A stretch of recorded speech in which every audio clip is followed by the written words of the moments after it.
Module 4, Lesson 10. Use the addition of adjacent angles to solve problems using a symbol for the unknown angle measure. In other words, we're going to look at an entire angle, and we're looking at just part of it. Okay, the piece next to the unknown angle. You also need to use your knowledge of benchmark angles, 90 and 180 in particular. Alright, we have an angle right here. By looking at it, we know that the entire angle equals 90. If you notice, right here, this part is 60, and we have an x right here. Well, 60 plus something is 90. So I subtracted over here, 90 minus 60 is 30. So the x, we didn't know this one, but we went ahead and solved it. It's 30. Very similar down here. Looking, I know this entire angle is 90 degrees. I know this part is 30.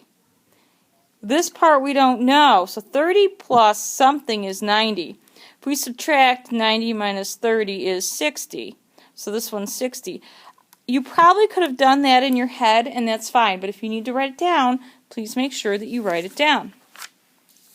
Okay, let's look on the back. We have, you should see, a straight angle, which is 180 degrees. We know a couple pieces, okay, because we know all of this should equal 180. Well, we know this piece is 48, and we know that this piece is 101. So 101 plus 48, well, that's 149. 149 plus something is 180. So if you have to, you go over here and you subtract if you have trouble with this in your head. 0 minus 9, we can't do this. We have to borrow from the tens. This now becomes a 10. That's 1. 7 minus 4 is 3. So this angle right here is 31 degrees. Because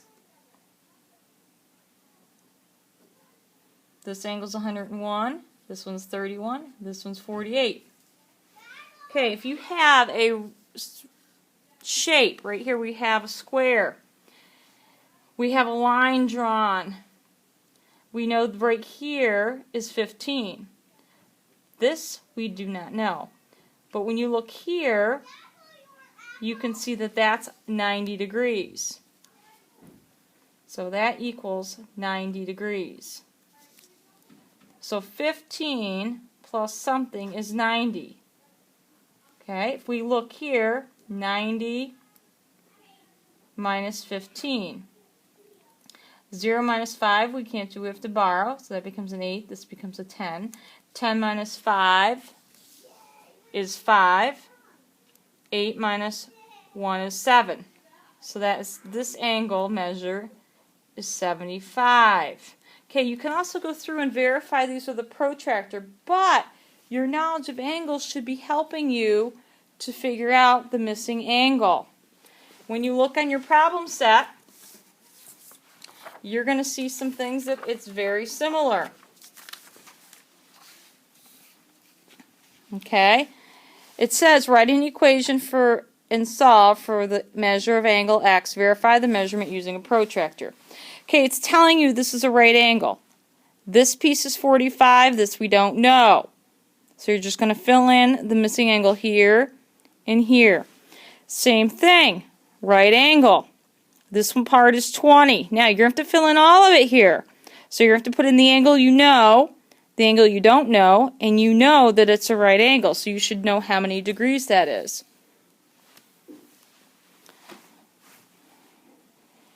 Okay, here we have IJK is a straight angle. Okay, we have a line coming down. From this part is 70. We don't know this part, but we know this plus this is 180. So you have to fill in here. Same thing. We know that that's a straight angle. On number 4, we just have to figure out this part. But we know together, this and this forms a straight line or a straight angle. Okay, they're just giving you some more. Okay, they're giving you more straight angles. They're getting a little more complex. Be careful on this one. You do know the measure of this. You should know what this little symbol means. You should be able to figure this angle out without even measuring. So you'll know this and this. Make sure you write an equation to solve. Okay, so you have to solve for the unknown and you have to write. Same thing. This one I think would be easier if you turned it this way. Okay, there's your straight line, there's your straight angle. Okay, this one's very similar to the one I showed you. Okay, here we have a shape. This is 27, but you should know what this is right here to know the total. Number 8, you're supposed to use the space over here and follow the directions. Okay? Again, your homework is very similar. Okay, make sure if you have questions you ask. Okay.